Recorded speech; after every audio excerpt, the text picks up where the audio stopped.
बरेली को बंगाल बनाने की ख्वाहिश में है एक मौलाना। वो मौलाना चाहता है कि अराजकता फैले, मुसलमान सड़क पर उतरें, कर्फ्यू लगे और कर्फ्यू तोड़ा जाए, पुलिस के सामने प्रदर्शन के नाम पर नमाज पढ़ी जाए। योगी आदित्यनाथ को यह चैलेंज दिया है मौलाना तौकीर रजा ने। तौकीर रजा मुस्लिमों को फिर से भड़का रहा है और यहां तक के दंगे का डर भी दिखा रहा है।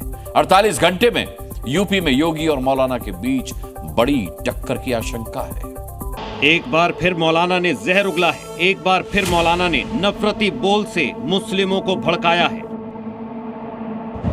तौकीर रजा ने मानो कसम खा ली है कि वो योगी आदित्यनाथ को चैलेंज पर चैलेंज देते रहेंगे। और इस बार तौकीर की रजा बरेली को बंगाल बनाने की लग रही है। तौकीर रजा कुछ लोगों के सामने बैठा है, लोगों को संबोधित कर रहा है, हाथ में माइक है और जुबान पर नफरती तकरीरें।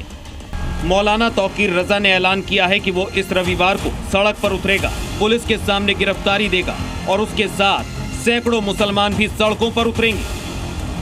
गिरफ्तारी देने के साथ साथ मौलाना तौकीर रजा दंगों का नाम लेकर अपने सामने बैठे मुसलमानों को भड़काने की भी कोशिश कर रहा है। शायद मौलाना तौकीर ये भूल गया कि यूपी में दंगा शब्द से मुख्यमंत्री योगी आदित्यनाथ को बहुत नफरत है। वो सूबे में दंगा करने वालों को बख्शते नहीं है। योगी आदित्यनाथ दंगाइयों के साथ कोई नरमी नहीं बरतते। हर दंगाई हर माफिया को उसी की भाषा में जवाब देकर के उसके सीने पर चढ़ करके जवाब देने के लिए तत्पर भी सरकार है।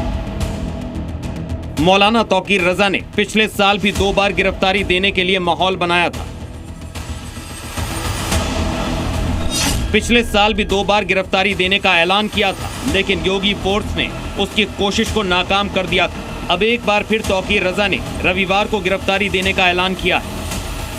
मैं इंशाअल्लाह गिरफ्तारी देने जा रहा हूं। इस बार को गिरफ्तारी दी जाएगी और अगर गिरफ्तार नहीं किया जाएगा तो वहीं पर धरना दिया जाएगा। या तो बेईमानी रोको या हमें गिरफ्तार करो। यही आपका भी नारा होना चाहिए। बताइए जो मैं कह रहा हूं ठीक है कि नहीं? मौलाना तौकीर रजा इस बार बरेली के मुसलमानों को उकसा रहे हैं कि बरेली में बंगाल जैसी अराजकता मचाएं।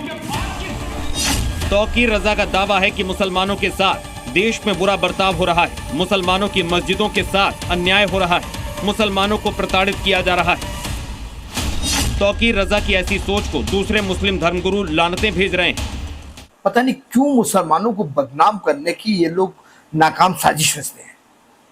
जब देश में अभी 24 घंटे नहीं गुजरे प्लेन हादसे को एयर इंडिया के और देश एक सदमे में है, उस वक्त ऐसे बयान। उस वक्त तौकीर रजा कहाँ थे जब देश के खिलाफ साजिशें हो रही थी पहलगाम को लेकर? उस वक्त क्यों चुप बैठे थे? अफसोस होता है ऐसे बयानों के ऊपर। मुस्लिम समाज तौकीर रजा के साथ नहीं है, फिर भी अगर मौलाना तौकीर और उनके चंद समर्थकों ने बरेली का माहौल बिगाड़ने की कोशिश की तो उसका जवाब योगी कैसे देंगे, ये भी समझ लेना चाहिए तौकीर रजा को। गिरफ्तारी वाले नाटक से पहले बरेली में पुलिस सख्त सुरक्षा व्यवस्था करेगी। हो सकता है कि तौकीर रजा को पहले ही हिरासत में ले लिया जाए। अगर फिर भी तौकीर या उनके समर्थकों ने बरेली में हंगामा किया तो उपचार योगी स्टाइल में होगा। पिछले 8 वर्ष में बरेली में कोई दंगा नहीं हुआ। बरेली अब चंगा है। अब बरेली में दंगा नहीं, अब बरेली में चंगा है। दंगाई सब चूहे की तरह बिलबिलाते हैं लेकिन बाहर निकलने का दुस्साहस नहीं कर पाते हैं। उन्हें मालूम है दंगा करेंगे तो दुष्परिणाम क्या होगा। बाप दादों ने जो कमाई की होगी वह भी एक झटके में सरकार जब्त करके गरीबों में बंटवाने का काम कर देगी। योगी पहले ही कह चुके हैं कि बरेली में दंगा नहीं हुआ है। बीते 8 सालों में अगर किसी ने बरेली को बंगाल बनाने की कोशिश की तो ऐसा करने वालों की संपत्ति सरकार कब्जे में ले लेगी। अजय कश्यप, जी मीडिया, बरेली।